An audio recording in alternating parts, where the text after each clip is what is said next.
Flagstaff, Arizona is a place that I've called home for the last 2 years, and I've created a list of what I think are the top 10 hikes in this area. Flagstaff is about a 2-hour drive north of Phoenix and only an hour-and-a-half drive south of Grand Canyon National Park. What I find so striking about Flagstaff is that it doesn't feel like Arizona at all. It's surrounded by ponderosa pine trees of the Coconino National Forest and sits at nearly 7,000 feet of elevation. It also gets plenty of snow in the winter months. Here I am digging my car out of nearly 2 feet of snow. Flagstaff is definitely known as a town with some great local hikes, and all the hikes on this list are less than an hour drive away from downtown Flagstaff, and they're in no particular order. First up is Mount Eldon, which can be seen all around town, especially if you're in East Flagstaff. The Mount Eldon Lookout Trail is the easiest way to hike to the top, but there's also several other ways to get to the summit of this spectacular lava dome mountain. Mount Eldon stands at 9,301 feet of elevation and has some incredible views of Flagstaff. A lot of the vegetation on the southern and southeastern slopes of this mountain were destroyed by the human-caused radio fire in 1977, which burned 4,600 acres.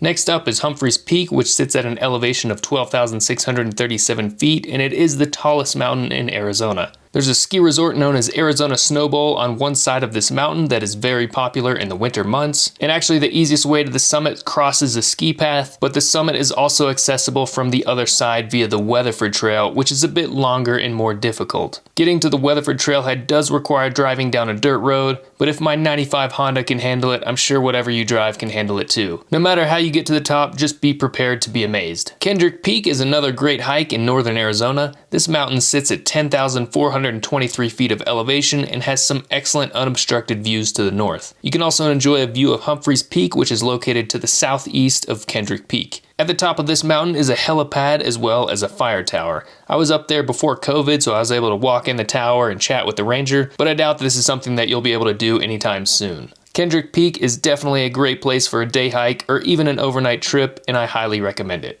Up next is Slate Mountain, which is only a 4-mile round-trip hike, but the views from the top make it seem like you're hiking Humphreys or Kendrick Peak. You might be able to see the north rim of the Grand Canyon on the horizon if you look closely or bring a pair of binoculars. Be sure to check the Forest Service website before you go to make sure the road to the trailhead is open.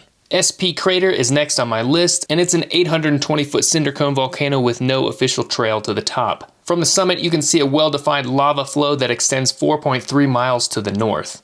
An 1880s rancher named C.J. Babbitt said that this mountain resembled that of a shit pot, and locally this became the accepted name of the mountain. Today it's just known as SP Crater, and it's definitely worth a visit. Next up is O'Leary Peak, which is the tall mountain you can see when driving north on Highway 89 out of Flagstaff. This hike is just a road walk to the top, but the road is only open to the Park Service, so it's not like there's going to be any traffic. There's also a fire tower at the top, which may or may not be accessible to the public. This mountain sits at 8,937 feet of elevation and has some of the best views of Sunset Crater, which is another volcanically created mountain located nearby. Definitely bring along a good snack for this hike. Nothing like some good old-fashioned Spam.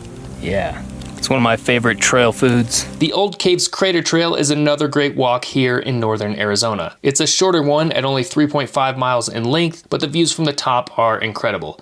Native Americans built a settlement on top of this cinder cone volcano in the 14th century, and evidence from their settlement can still be found today. The series of small caves scattered around the top are also fun to explore here as well. Walnut Canyon is another place that was inhabited by Native Americans, and actually a portion of this canyon is protected as a national monument. The short 1-mile island trail hike takes you by ancient cliff dwellings built by the Sinagua people, which are on display on this short hike. The Sinagua people lived in this area from about 1100 to 1250 AD. I also want to note that this canyon is much larger than just the area that is protected as a national monument. If you're in this area, I'd highly recommend a hike down the Arizona Trail to further explore Walnut Canyon. Next up is the Lava River Cave. This is actually the only place on my list that I haven't been to. Unfortunately, this cave has been closed for some time because of COVID, and the dirt road to the trailhead is only open during the warmer months. I put it on my list because it seems so different than any other place you might hike. It's definitely worth checking it out if it's open when you're in northern Arizona. Last up is O'Neill Crater, which is another short hike, but this one packs a lot. There's some ancient ruins from Native Americans that lived in this area, as well as spectacular views from the top. This was one of the least crowded hikes that I went on in this area, and it has some of the best views of Mount Eldon, Humphreys Peak, and the San Francisco volcanic field. Well, that's going to be it for this video, everyone. I hope you enjoy your time in Flagstaff in the northern Arizona area. Thanks for watching, and we'll see you next time.